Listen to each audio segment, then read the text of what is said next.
One is privatization so that your reservation goes away. निजीकरण क्योंकि आपका आरक्षण जीरो हो जाए।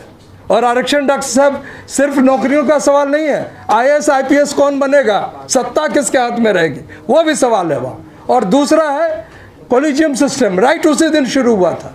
और तीसरा है EVM। तीनों जो है हमारे जो हक और हुकूक को खत्म करने के लिए पर्याप्त है। आपके दोस्त कौन है इस चुनाव में, क्या करना है बैकवर्ड क्लासेस को अपने अस्तित्व को बचाने के लिए। ये सिर्फ आपके भविष्य की बात नहीं है, आपको अगला चुनाव देखने को मिलेगा कि नहीं, वोट देने को मिलेगा कि नहीं, आप रहेंगे कि नहीं, ये सारे प्रश्न हैं। 2024 elections and the future of backward classes.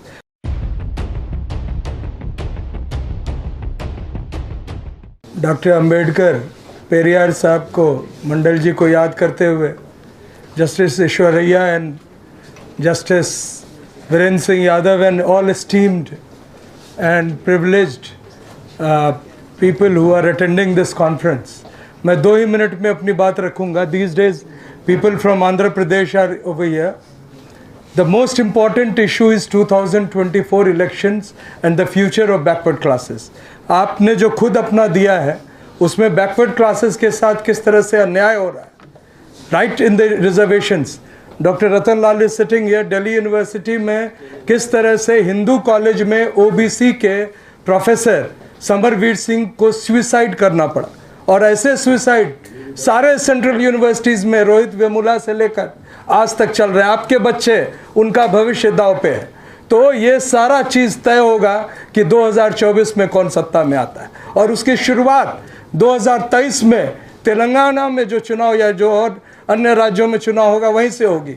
We have had, justice Eshwaraiah is here, 3 conferences of backward classes in Hyderabad on 11th of April, on 12th of June and 15th of July।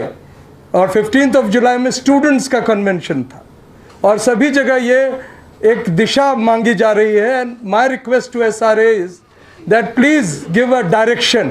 आपके दोस्त कौन है इस चुनाव में, क्या करना है बैकवर्ड क्लासेस को अपने अस्तित्व को बचाने के लिए। ये सिर्फ आपके भविष्य की बात नहीं है, आपको अगला चुनाव देखने को मिलेगा कि नहीं, वोट देने को मिलेगा कि नहीं, आप रहेंगे कि नहीं, ये सारे प्रश्न हैं सामने में। और Telangana is a very opportune place where backward classes is rising. The entire doctor आला इज सिटिंग, सत्यनारायण जी अभी बोले, और Lakshman is here, and most of my friends, they know that in Telangana, and I would request Congress party people and others to take more active initiative.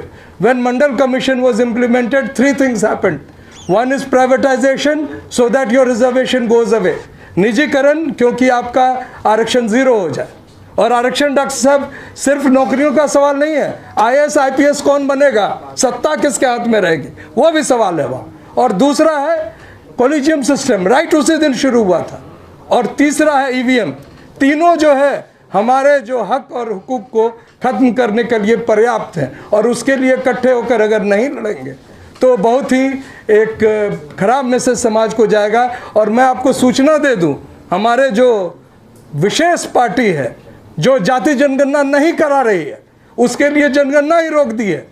उन्होंने हमारे बीच से social activist को पैसे देकर सभी सोशल मीडिया पर अपने लिए नैरेटिव कर रहा है। उनका नैरेटिव क्या है, कांग्रेस इतना खराब था इसलिए BJP अच्छा है। ये नैरेटिव को हमें झुटलाना होगा। हमें कांग्रेस से और BJP का कंपैरिजन नहीं चाहिए हमें, और न ही हम समाजवादी पार्टी के हमारे सम्मानीय राजकुमार भाटी जी, लोटन राम निषाद जी, सभी लोग बैठे हैं। हमें ये देखना है कि हमारे समाज का हक क्यों कौन बचाएगा। और हमारे मध्य प्रदेश के साथी लोकेंद्र गुर्जर जी है, धर्मेंद्र कुशवाहा जी है, सभी से मैं एक निवेदन आज करना चाहूँगा। I want to request you to take a resolution. Bihar took the initiative of caste census, और कोर्ट ने उसे रोक दिया। जस्टिस साहब कोर्ट के हैं, कोर्ट की लड़ाई ये लड़ते हैं और लड़ भी रहे हैं, लेकिन ये लड़ाई कोर्ट की नहीं है। This is a political issue and we have to address it politically. क्या हम एक भी दिन इसका प्रोटेस्ट किए हैं? मेरा निवेदन है, आज एक दिन चुनिए, आज सभी समाज के सभी सम्मानीय लोग और राजनीतिक दलों के बहुत ही ताकतवर लोग हमारे साथ यहाँ बैठे हैं। अगर एक दिन आप चुनेंगे, कुछ ऐसे भी लोग हैं सामाजिक संगठन में जो रोज बंद कॉल देते हैं, उस बंद को एक तरह से निरस्त करने के लिए 7 अगस्त को भी कुछ लोगों ने दिया हुआ है, लेकिन एसआरए अगर देगी तो मैं विश्वास दिलाता हूँ, जिस तरह से रोस्टर की लड़ाई डॉक्टर रतन लाल जी बैठे हैं, हम लोगों ने लड़ी और जीती, 200 पॉइंट रोस्टर को किस तरह से खारिज करके दिल्ली यूनिवर्सिटी में आरक्षण को समाप्त कर, सिर्फ दिल्ली यूनिवर्सिटी नहीं सभी केंद्रीय विश्वविद्यालय में समाप्त कर दिया गया था, उसे हमने लड़कर जीता।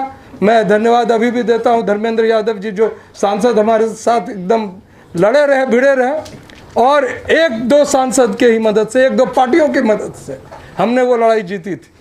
तो आज मैं निवेदन करता हूं 2-3 रेजोल्यूशन जरूर लिया जाए। एक तो कास्ट सेंसस पर एक कॉल दिया जाए, वो कॉल हो प्रोटेस्ट के नाम से, चाहे वो संगठन अपनी ओर से उस दिन जो करना चाहे, और दूसरा वो हो जो ये डायरेक्शन हो, who are the friends of OBC in political amongst the political parties and who are hitting us hard, कौन थोड़े बेटर है और कौन बहुत ही खराब। वी कैनॉट से कि सभी अच्छे हैं। और तीसरा ये है कि हमें ये तय करना होगा, एक रिपोर्ट बनानी होगी। सर, मैं जस्टिस ईश्वरैया से बार बार कह रहा हूँ कि अनेक भाषण होते हैं, ओबीसी के साथ इतना अन्याय सिर्फ सेंट्रल यूनिवर्सिटीज़ में अगर देखेंगे तो कल अगर आप सत्ता में आते हैं तो आपके पास कोई दस्तावेज नहीं है बताने के लिए कि रोहित वेमुला की कत्ल हुई थी या वो उन्होंने सुसाइड किया था, या समरवीर सिंह की कत्ल हुई थी या उन्होंने सुसाइड किया था। हम एक भी चीज़, या सभी जगह एनएफएस लागू करके हमारी सीटें खा गई, सभी दिल्ली यूनिवर्सिटी जैसे जगह में ईडब्ल्यूएस आरक्षण को ओबीसी आरक्षण के जगह पर सभी सीटें दे दी गई है, रोस्टर को निरस्त कर दिया गया। अगर एक सर डॉक्यूमेंट बन जाए, we are ready to work. और उसी तरह कॉन्स्टिट्यूशनल प्रोविजंस, गवर्नर के ऑर्डर्स, गवर्नर के पावर्स और सभी लोगों के पावर्स खत्म कर दिए। एनसीबीसी की बात हुई है, एनसीबीसी में 1 साल बाद सिर्फ एक सदस्य आए जो अध्यक्ष है, उसके बाद दूसरे सदस्य आए। सर, अध्यक्ष रहे justice Eshwaraiah, he will throw light, what can he do. ये संस्था को खत्म करने के लिए ही जो अभी केंद्र के जो ओबीसी के नाम पर प्रधानमंत्री बने थे, वो ओबीसी के साथ खिलवाड़ करने के लिए ऐसा कर रहे हैं। और इसमें कोई दो राय नहीं होना चाहिए कि कौन पार्टी हमारे साथ है और कौन हमारे विरुद्ध है।